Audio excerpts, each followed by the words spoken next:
আসসালামু আলাইকুম রহমতুল্লাহি ওবরকাতুহু। সম্মানিত দর্শক, অসময়ে আপনাদের সঙ্গে একটা লাইভের অনুষ্ঠানে আসলাম। আমি সাধারণত রেকর্ড করি।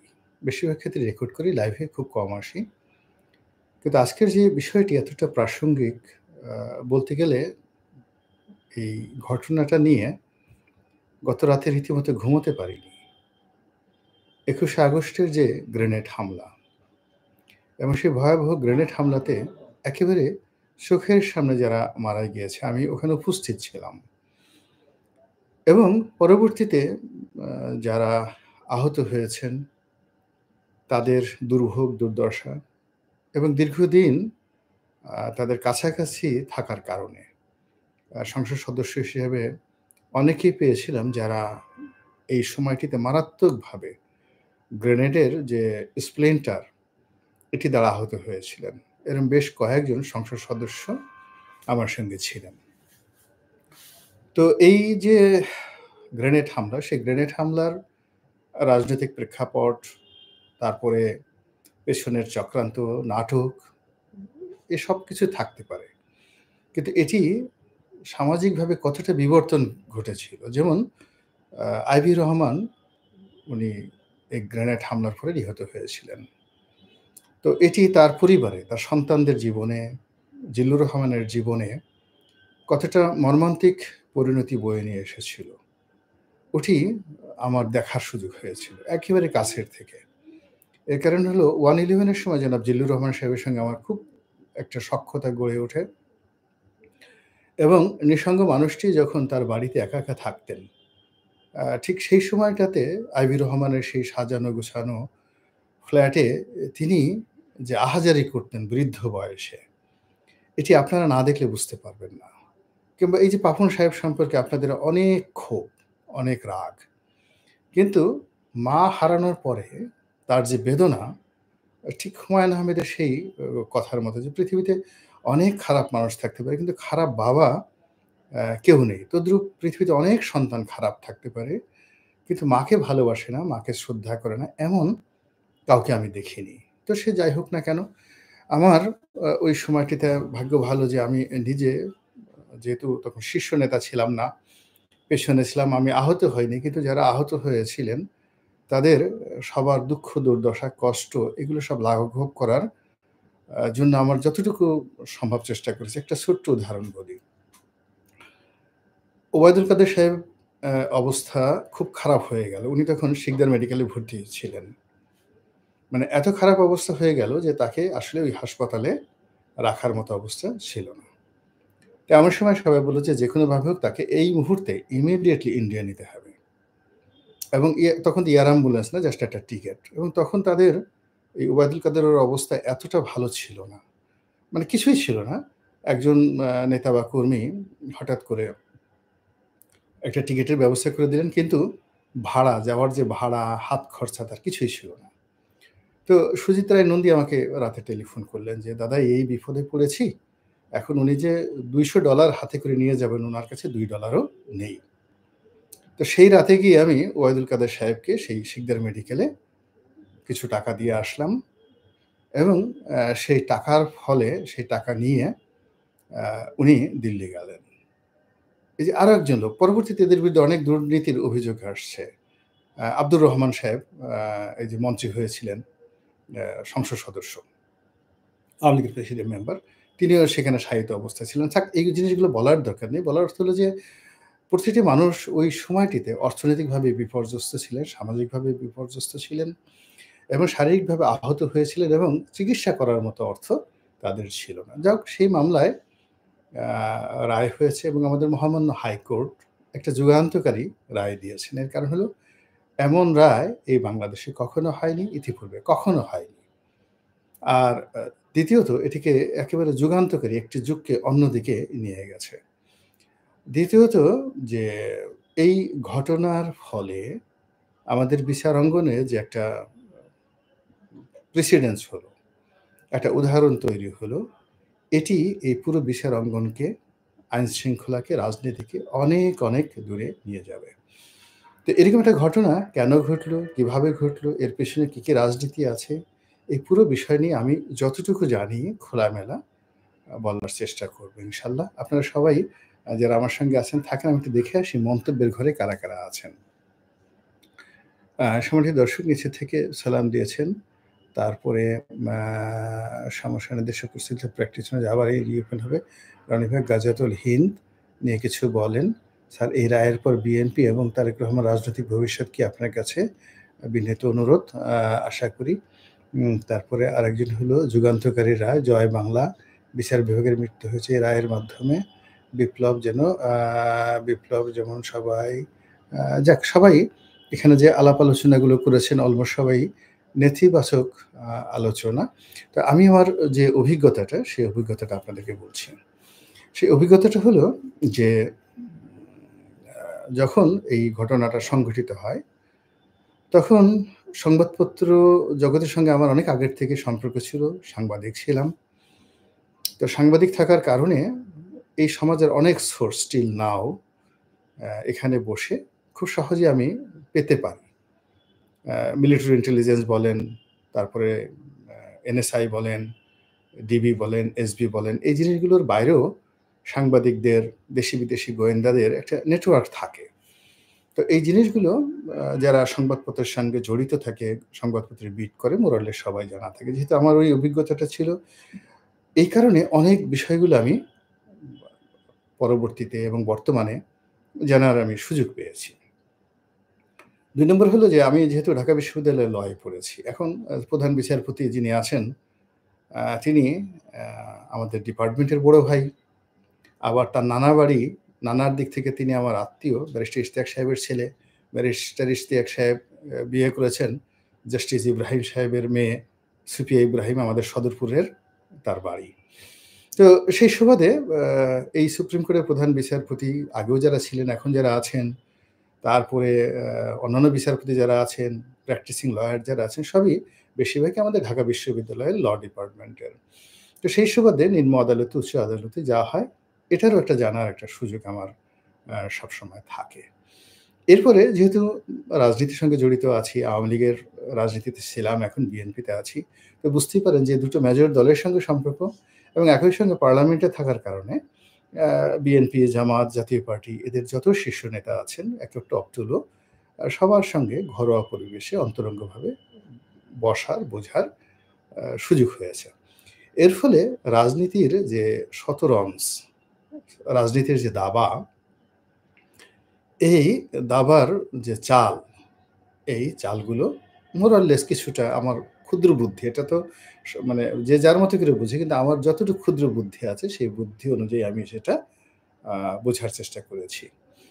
এখানে মূলত ২১শে আগস্টের যে গ্রেনেড হামলা, এই হামলাটা কেন হলো? কারা করেছে? আমি এটা নিয়ে কোনো অভিযোগ করতে চাই না। শুধুমাত্র যেটা বলতে চাই, যারা করেছেন তাদের মতো অথর্ব, তাদের মতো মানে অধৈর্য, চরিত্রহীন এবং যাকে বলা হয় অবিবেচক মানুষ এই বাংলাদেশে খুব কম জন্ম নিয়েছে। এর কারণ হলো এটা একে তো এরকম একটা ঘটনা যেটি আল্লাহর আরশ পর্যন্ত কেঁপে উঠেছে। এই অভিশাপ, এই ঘটনা যারা ঘটিয়েছেন, দেশি-বিদেশি যে সকল গোয়েন্দা সংস্থা ছিলেন, যে সকল রাজনৈতিক সিদ্ধান্ত যাদের কাছ থেকে গিয়েছে, যে সকল অপরাধীরা এখানে ছিল, দেশের বাইরে থেকে যে সকল অপরাধী আনা হয়েছে, আবার দেশের বাইরে যাদেরকে পাঠিয়ে দেওয়া হয়েছে, আবার অন্যায়ভাবে যাদেরকে পরবর্তীতে এই মামলায় ফাঁসানো হয়েছে, সব মিলিয়ে এই মামলার যে শুরুটা, মানে এই যে অকারেন্সটার যে শুরুটা যারা মাস্টার প্ল্যান করেছে, তারা এই জমিনের সবচেয়ে খারাপ প্রাণী। সবচেয়ে খারাপ প্রাণী এবং এই খারাপ প্রাণীদের উপর প্রকৃতির অভিশাপ, আল্লাহর অভিশাপ একেবারে অনিবার্য। কিয়ামত পর্যন্ত তারা এবং তাদের পরিবার এই ১৮টি জলযান্ত মৃত্যু এবং অসংখ্য মানুষের আহত হওয়ার যে হাজারি, এই অভিশাপ থেকে তারা কক্ষনো মুক্তি পাবে না। তাদের হাত, তাদের পা, তাদের মন, মস্তিষ্ক, তাদের পরিবার, ঘর, সংসার সবকিছু যে যেখানে আছে তারা তছনছ হয়ে গেছে। একেবারে মীর জাফর, তারপরে মিরন, তারপর জগৎ শেঠ, এই সমস্ত বিশ্ব বেঈমানদের যে অবস্থা হয়েছে প্রকৃতির বিচারে, আ আদালতের বিচার যাই হোক না কেন, প্রকৃতির বিচারে এই ঘটনার সাথে যারা জড়িত তাদের সবার পারিবারিক জীবন, ব্যক্তিগত জীবন, তারপর সামাজিক জীবন, অর্থনৈতিক জীবন, রাজনৈতিক জীবন তছনছ হয়ে গেছে। এটা আপনি আ যারা জানেন তারা খুব ভালো করে জানেন। আর যারা জানেন না তারা একটু খোঁজখবর নিয়ে দেখেন। ২য় ঘটনা হলো যে প্রকৃতির বিচারের পরে দুনিয়ার বিচারও তারা পেয়ে গেছে।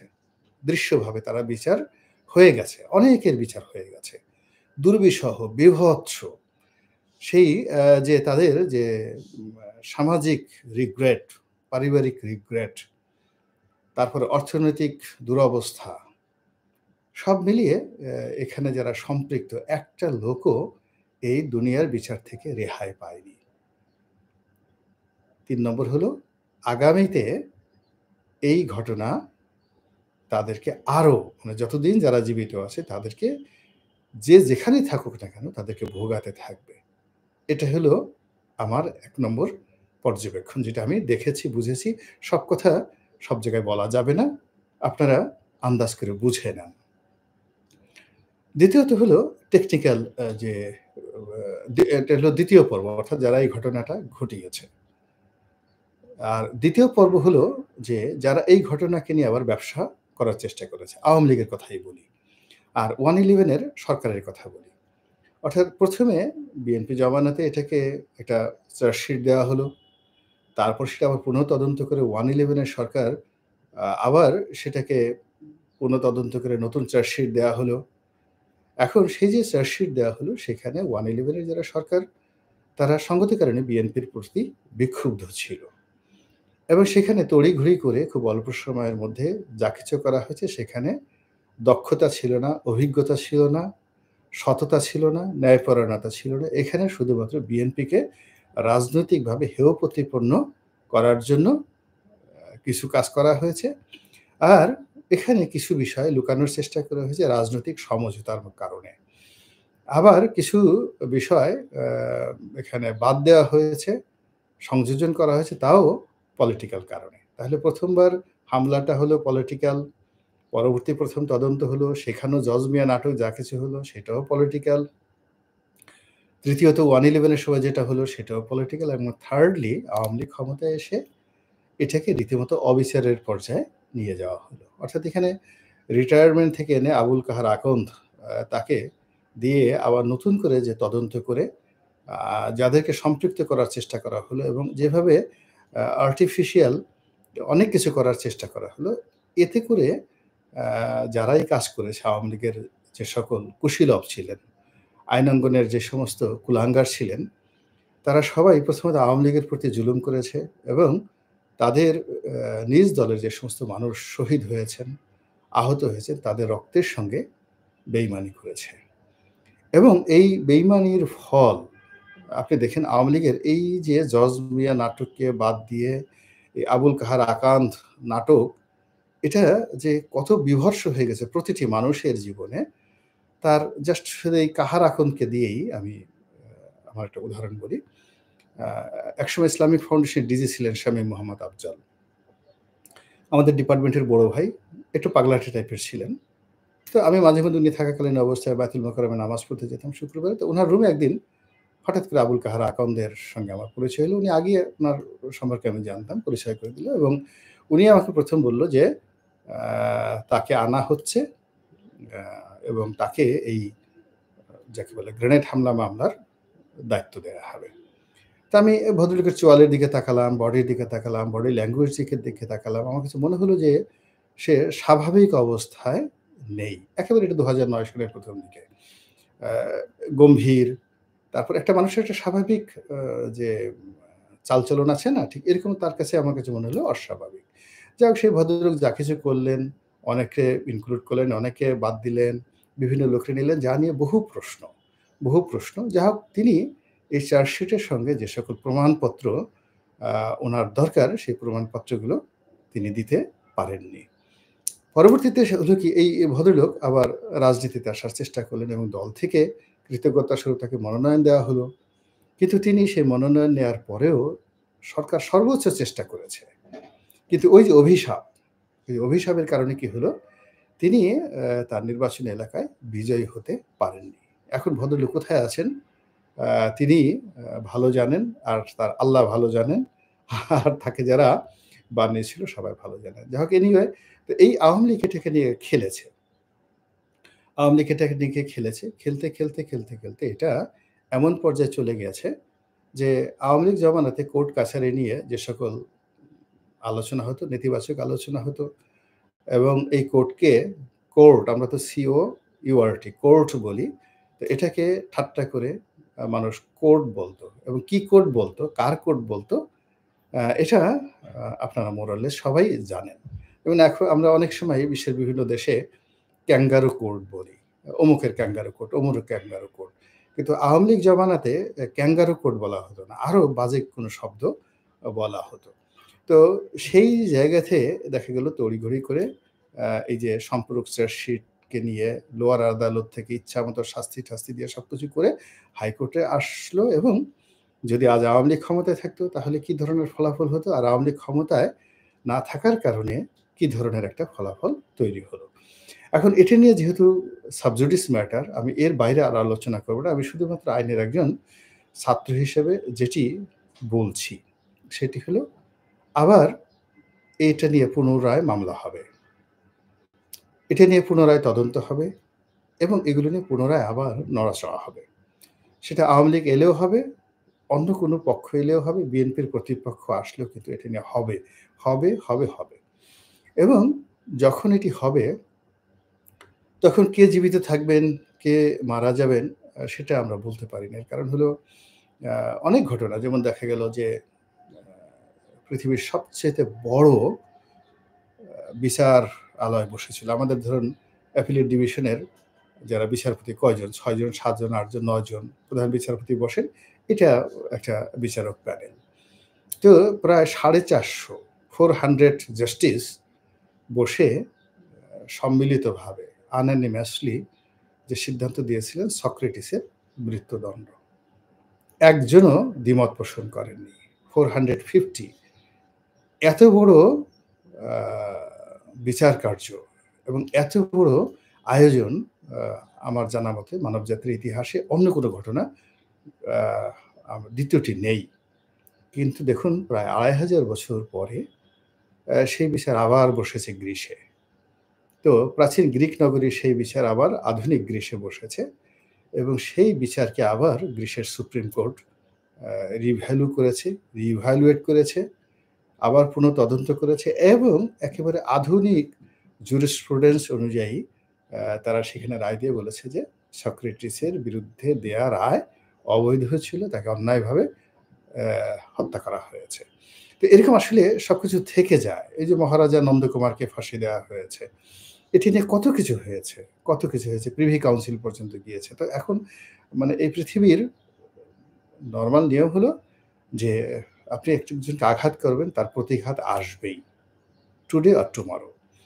এবং এই প্রতিঘাত কখনো এতটা নির্মমভাবে আসে, এতটা বাস্তবভাবে আসে, যেটি আমরা কল্পনাও করতে পারি না। তো এখন এই যে গ্রেনেড হামলা নিয়ে একটা সময় যারা খুব হতাশ ছিলেন, আবার এখন যারা হতাশ হচ্ছেন, একটা সময় যারা আনন্দিত ছিলেন, এখন যারা আনন্দিত হচ্ছে, সবই প্রকৃতির লীলাখেলা। প্রচণ্ড প্রকৃতির লীলাখেলা।